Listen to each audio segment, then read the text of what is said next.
Thanks for joining us today for Coffee Break CRM. My name is Kristen, and today we're going to go ahead and discuss how to generate an order record from within an activated quote in CRM.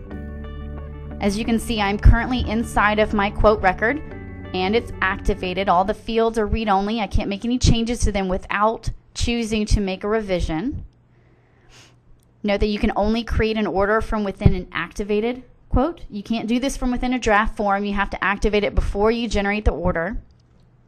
When I'm ready, I can go ahead and come up to the user interface ribbon at the top of the quote form and click Create Order. What this will do is it'll pop up with a brand new window that says Create Order at the top. It'll default my status reason to 1. Clearly there's no other options. I'm generating an order.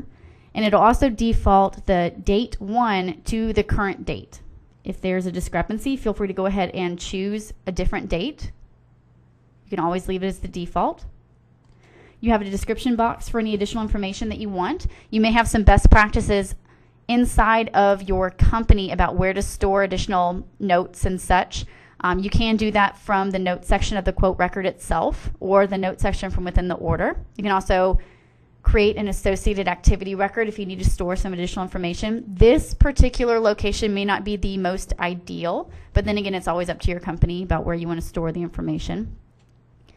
And then the third option is going to be the close or do not close opportunity option.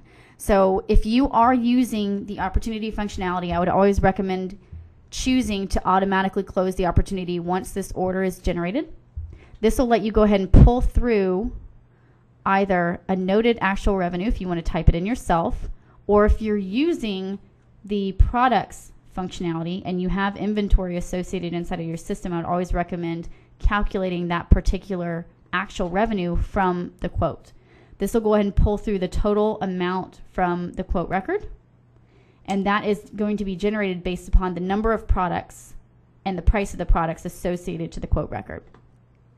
So from here, I'll go ahead and click OK. This will do two things. It'll go ahead and close that original quote and opportunity as one.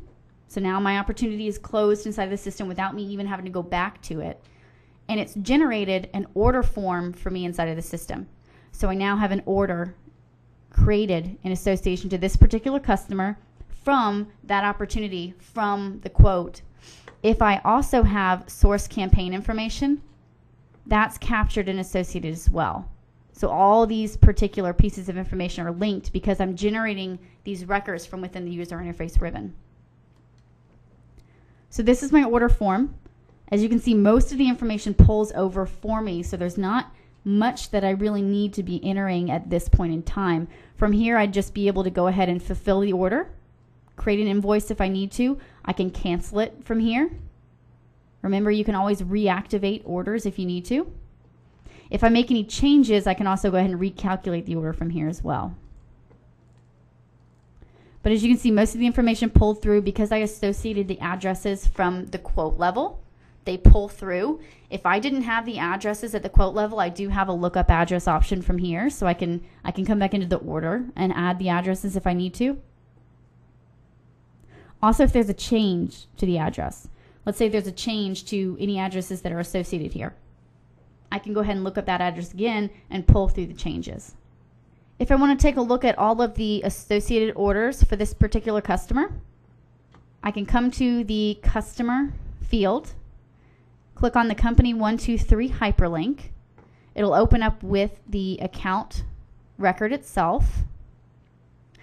And if I go to the left-hand side navigation pane and scroll down to sales, click on the orders section, it'll go ahead and display all active orders, or at least currently that's what I'm filtering on. By default, it'll display all active orders associated with this particular customer. If I want to see all orders, I can change the filter on drop down in order to see everything. Note that whatever I see inside of this particular window, the associated view is going to be based upon both this particular drop down and the filter on drop down. So if I'm not seeing what I should be seeing, these should be the first two things that you're checking. Thank you for tuning in to Coffee Break CRM. I hope you enjoyed the material. Be sure to check out our other videos that are available online.